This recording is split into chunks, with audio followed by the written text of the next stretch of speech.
Montana's 2021 legislature has hit its midway point as lawmakers take a several-day break before returning to Helena next week to start the session's second half.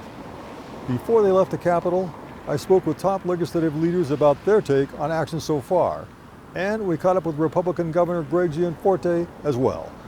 For majority Republicans and Governor Gianforte, the story of the session so far is their economic agenda, like the new law protecting businesses against lawsuits related to COVID and a package of tax cuts that the GOP is advancing. That opened the doors of Montana businesses and gave them a little bit more ability to navigate with COVID, where they don't have to worry about lawsuits and so forth. And it allowed the governor to open the state back up.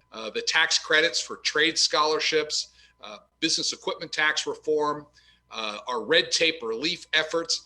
So we're doing what we told the people of Montana we would do. Minority Democrats see things a bit differently. They point to a rush of Republican bills on non-economic issues, such as restricting abortion and transgender citizens or making it harder to vote. It is a surprise to me that most of the bills that we've seen from the Republicans have really been about, taking away these rights and freedoms. Most of the abortion bills are headed to Gianforte's desk, and he intends to sign them. I am pro-life. I think life is precious and it should be protected. When asked if these types of bills might make Montana less attractive to luring businesses or young professionals to the state, the governor simply said no. Blaisdell says while the social issue bills have garnered plenty of attention, Republicans are also passing under-the-radar bills to make it easier to do business in Montana.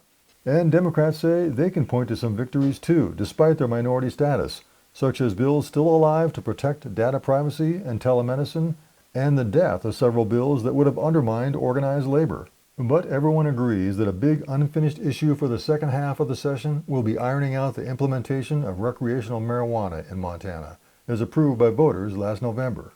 The governor says his administration is working on a bill that will be ready soon and has some changes in how to spend the marijuana tax revenue. I put forward a proposal which is to redirect a portion of the revenue for substance abuse counseling, addiction recovery. There will still be a component directed towards conservation, but I think addiction's got to be a priority. In the second half of the session, lawmakers also must craft the state budget and authorize the spending of hundreds of millions of dollars of federal COVID relief money. So, plenty of things to do when they return here next week. At the Capitol, Mike Dennison, MTN News.